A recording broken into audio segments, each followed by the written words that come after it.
안녕하십니까. 대박점의 진재들 TV입니다.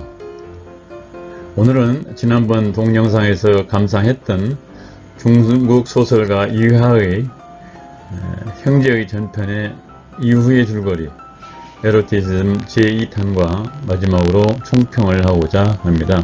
9번 동영상에 이어서 형제의 줄거리를 계속하겠습니다. 유린에서 실시된 전국 처녀 미인대 때 처녀막 장사를 해서 큰 돈을 모은 강호에 둘도 없는 사기꾼 주유는 순진한 송강에게 광동으로 돈벌이 가자고 꼬십니다. 직장이 망해 실업자가 된 또 건강이 안 좋은 송강은 아내 이몽과의 노후 행복을 위해 그녀 몰래 돈벌이하러 주유를 따라 강동으로 떠나게 됩니다. 주유와 그의 조수 송강은 사기식품인 소위 음경 증강환과 가슴 확대 크림을 파는 약장사를 하지만 돈을 벌지 못합니다. 재기를 고민하던 중 주유는 송강에게 한국식 무훈 확대 수술을 강요합니다. 겨드랑이를 째고 실리콘을 집어넣어 인공가슴을 만들어 가슴 확대 크림을 바르면 이렇게 가슴이 커진다고 여자들을 속이는 약장사를 하며 강호를 떠돕니다. 1년 이상 송강의 집을 비우게 된 사실을 아는 직장 상사인 골초 유 공장장이 이몽에게 성희롱을 계속하자 이광두가 나서서 해결해 줍니다. 백만장자가 된 이광두는 자기 초상화 제막식에 이몽을 초대하여 이몽을 덮쳐 하룻밤 4차례 성관계를 갖습니다. 이몽은 송강에서 느껴보지 못한 성적인 쾌락을 이광두에게서 느끼게 됩니다. 이광두는 이몽과 석 달 동안 매일 성관계를 했고 그녀도 이를 깊이 하지 않고 기다리게 됩니다. 이광두는 이몽을 처녀로 만들어 성관계를 갖고 싶다며 처녀막 재생 수술을 하기 위해 함께 상하이 병원으로 떠나갑니다. 해남도에서 쪽방 유방 크림을 팔던 주유는 유린에서 꼬셨던 식당집 딸 소매가 자기 딸을 낳아 기른다는 소식을 듣고 유진으로 돌아와 그녀와 결혼하게 됩니다. 혼자 남은 송강은 쪽방 유방크림을 팔아 1년간 겨우 3만원을 벌어서 가슴에 보형물을 빼내버립니다. 송강은 이 돈으로 아내와 소박하지만 행복한 노후를 보낼 꿈을 안고 류진으로 돌아옵니다. 송강이 자기 집으로 돌아왔을 때 이몽은 집에 없습니다. 이광두와 함께 상하이로 간 것을 알게 됩니다. 일주일이 지나도 이몽은 돌아오지 않자 실망하게 되고 삶의 의욕을 잃고 맙니다. 이몽과 이광두와의 추억이 쌓여있는 거리를 거닐며 과거를 회상하게 됩니다. 그날 밤 그의 인생 역정에서 경험했던 기쁨과 해안을 담아 이몽과 이광두에게 2통의 편지를 보냅니다.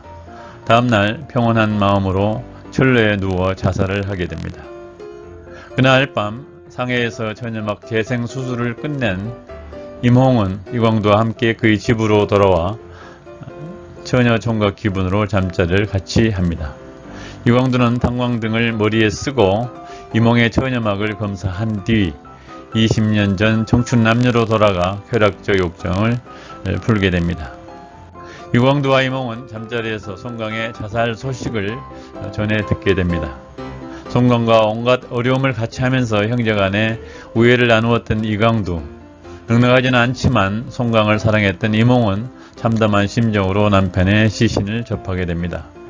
두 사람은 자신들이 송강을 죽였다면서 대성통곡을 하며 눈물로 장례를.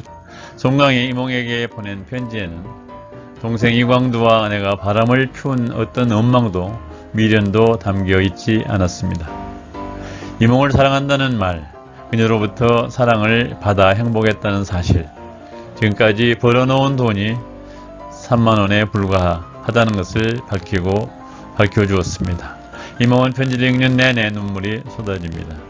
송강이 이광두에게 보낸 편지에는 어린 시절부터 중년이 될 때까지의 과거를 찬찬히 회상하게 됩니다. 이몽이 이광두가 아닌 송강 자기를 택해준 것 하나로 자부심을 갖고 살았던 것으로 과거를 회고했습니다. 송강은 이광두가 성공할 때마다 몰래 기뻐했다고 토로합니다.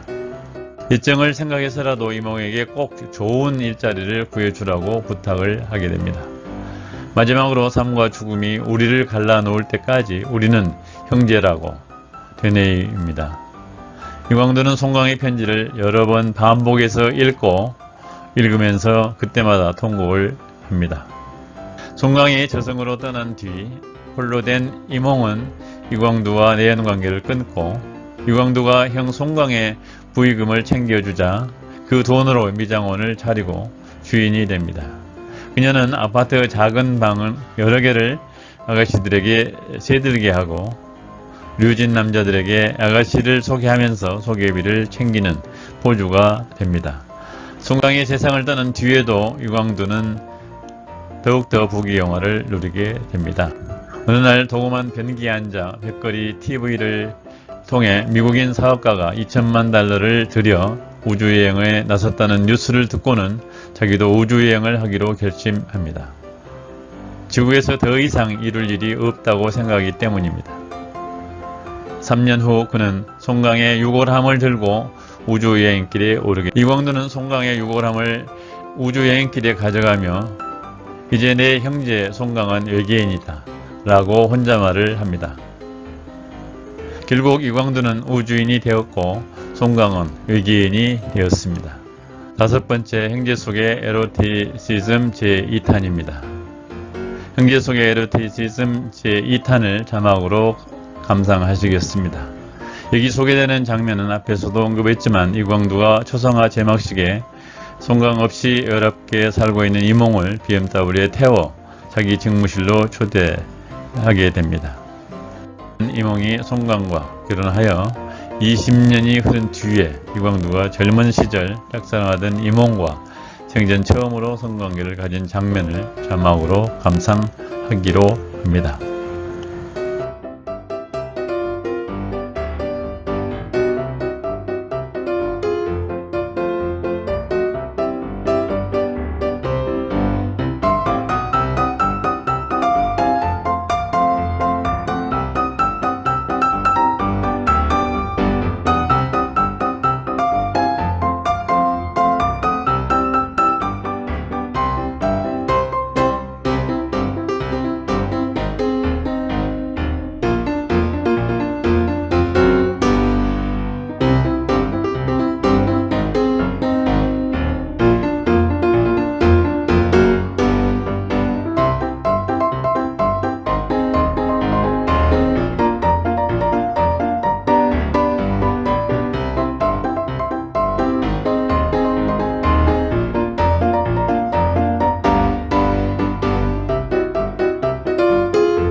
형제에 대한 총평을 말씀을 드리겠습니다.